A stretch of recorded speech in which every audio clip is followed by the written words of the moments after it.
Hey guys, some people have been asking me what's going on with the build of the TL. So basically, I've been kind of delayed a little bit because I was doing long tubes in my truck. So anyways, the TL, I got an Asian water pump kit. I got the RV6 PCDs. I actually got the PCDs before they got discontinued, so I got a set for my car and my girlfriend's car. My RL already has a set of RV6 PCDs on it.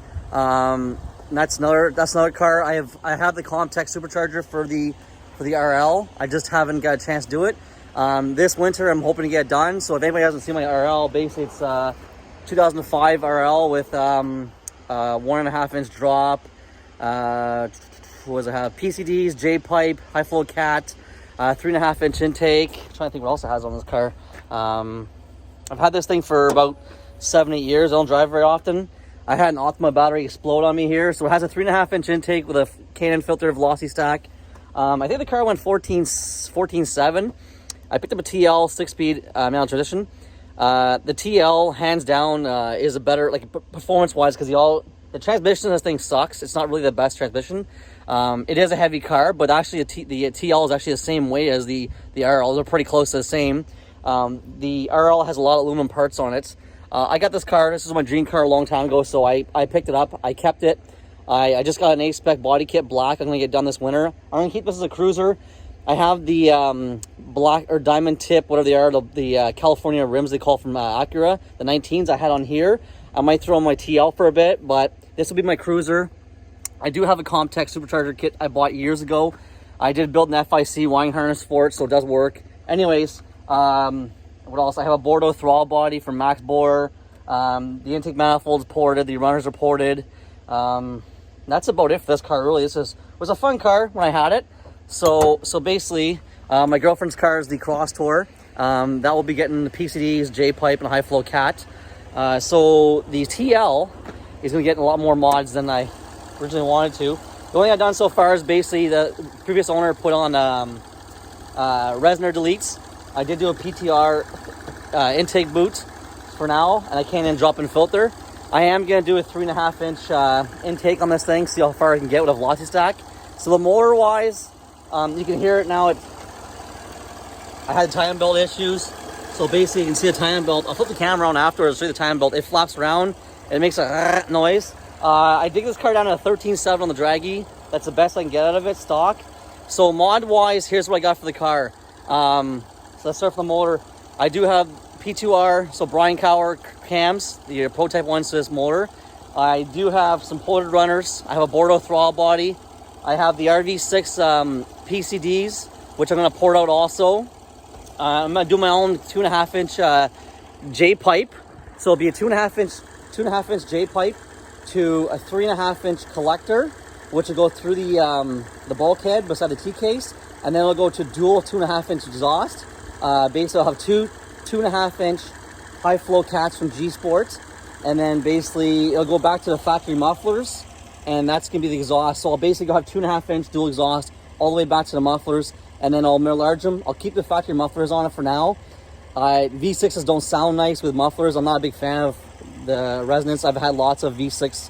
I had a 3-liter CL with big tube headers on it, 3-inch exhaust, and I just found it was too raspy. So anyways, this car, I really enjoy the car. This 6-speed manual is an awesome transmission. They did a wonderful job. The one thing that does scare me with this whole transmission is basically if it breaks. There's not many available, but I also have a final drive for this thing. I have a 411 final drive. I have a custom 3rd, 4th, and 5th gear that I'm going to be putting in later on this season. So like my goal is to make 300 real horsepower this thing on pump 91 or 94 here in Canada, tuned on K-Tuner. I will later on get the heads ported by P2R. The other thing is, I still want to do it. I want to do an M90 supercharger on here. I have a few of them from the T-Birds. I have an actual shaft kind of prototype made. Guy up on V6 Performance did do an M90 on this car, on the J series, but he disappeared. I don't know where he is. So I actually found a company that makes the snout for the M90. So it has a 4-bolt in the front, or a 5-bolt, I forget. And then basically, I'm going to make a shaft and mount the blower on here. I'd be curious to see. The M90 will probably make if I can make 4 or 5 pounds of M90 on this motor and keep it to 7,500 RPM, that'd be fun. Do a front air cooler. I really want to do I possibly want to do the Jersey Bear Andy's supercharger on here. I'm just not a big fan of the Rolex sound. I have a Rolex on my side-by-side, and it makes a lot of noise. The other thing is, I kind of want to keep the AC. And the other issue is, the Canadian dollar is not very good. Like, we're basically paying $1.30 on the dollar, so, you know, $5,000 turns into like $7,000 by the time you get here, and then we get raped on duty. Like, perfect example, I got cams to this thing here. The bill came to $1,600 US, which is like a little over $2,000 Canadian. The issue was the $350, almost $400 in duty for that.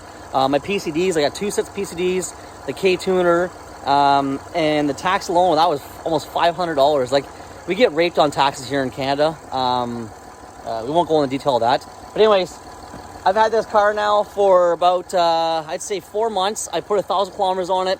The previous owner was, he was burning about 600 milliliters for every 500 kilometers. So what I did was, I don't know if I posted the video or not, but I did basically pull those spark plugs out, pull the intake manifold off, and I did seafoam. I did 4 cans of seafoam this thing and run it down.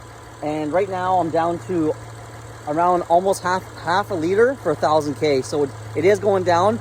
And those 1,000 kilometers, I was beating the crap out of and racing it until basically the tensioner let go on me. So I'll flip the camera around, I'll show you here. So you can see the time belt's getting pretty good there. Probably see it there, but I'll rev it up for a second here, you'll hear it.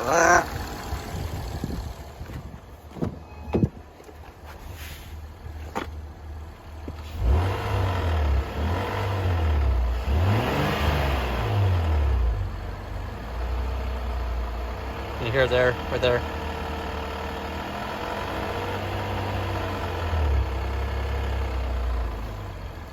So it's a decent car, pretty clean, other than the typical, you know, that stuff there. But the car is pretty clean, manual. It's only got 150,000 kilometers on it. It does have the newer A-spec rear packers, which I like them, but I wasn't taking them off and trying to get the original body kit. But there's 2 big holes right here for the thing, so I'm gonna leave them for now. Maybe one day I'll get an A-spec kit if I can find it. I also got Tane SS's for this thing, or they call them, yeah, Tane SS's. I also got the Progress rear sway bar, upper control arms, and some bushings and stuff. The shifter bushings I also got. I'm just waiting on the throttle body to come in, and then I'm gonna start next week. I'm gonna start with this thing. You know, get ready to go. We have winter coming here in about I'd say about a month and a half. We're gonna snow, so I'd like to get on the road before snow hits and get a couple. You know, at least my goal with this car is to run a 12.5 all motor. That's my goal. 12.5. I'm gonna do some lighter 18-inch wheels. I'm not putting any more like stereo in the car. I like the way it is. I'll just do those little detonating in the back, keep the sub from vibrating. But other than that, I like the car and enjoy it. Just do a little bit, like get rid of this stupid beak, paint that. Anyways, so I don't know what else to really say on this thing. Yeah, so anyways, if you like the content, another thing I forgot, from a couple guys here, I think Rev's a lot, he posted some videos. I've been watching some of this stuff, and I noticed that the Civic SI, the 06 Civic SI master cylinder, also doing that. I got a clutch line from P2R, so I do notice this thing will squawk third gear on the highway. The tires aren't the best, but he's got these PR Tech DS, whatever it is, they're 245s. It will squawk. You know, on the highway, you pull on the highway, it'll actually chirp third gear on the highway, which is actually kind of cool. I don't know if maybe that valve was gutted or not, because I can first gear, I can really, it'll spin first gear, no problem. Second gear will chirp it, and it'll even squawk third gear sometimes, depends on what angle I'm at. But anyways, if you like what's going to happen here, subscribe. Like the video and subscribe. Any questions, shoot them. I've been in the Honda game for 24 years, 25 years. I've done Frankenstein's back in the late 90s. So trying to get back in the Honda game a little bit. So this is my build here. Like I said, my girlfriend's car is getting the PCDs, J-pipe, and then I will be doing the RL. Everybody's been bugging me about the RL, so I will get the RL done. Even if it's not fast, it's a fun car. It's super comfy. It is so much quieter than this TL is. The other thing I do notice, the handling on the RL versus the TL You come in a nice long sweet corner. The RL is lowered a little bit compared to the TL. I find the RL has a little bit better handling manners. But if you want to play, the TL is definitely a better system. The rear diff is not as aggressive as the RL, but the programming for the TL is more aggressive. The RL, I can get the back end to swing out, but the TL, you can, if you're in first or second gear and just crank the throttle, the back end will kind of come out a little bit on you, a little more aggressively than the RL. But when you come into a corner where you don't have to swing the back of the car around, like you're pushing the car, you're pulling. The RL I find has a little bit more better manners, but it could be because it's lowered and stuff. But this thing will be lowered on Tanes, and we'll see how this thing handles versus the RL. But the RL is actually a really nice car. It's really comfy. Like I said, it's weird because like some stuff, the technology in this car, like when I bought my RL, I think I paid 11 grand for it back in 2000. I believe it was 2012. So I had that car for 9 years. It was 2012, 2013. I paid 10K for it. And all the TLs were basically in the 25, 26K range. The TLs hold their value. The RLs don't really hold their value. You can get them here in Canada for like 4 or 5 grand. If it's really clean, they're closer to 8 grand. But for me, I love the car and to keep it. It's my driver. So maybe I'll bring it to Florida and leave Florida. Anyways, once again, like and subscribe. Shoot me any questions. Enjoy your day, guys.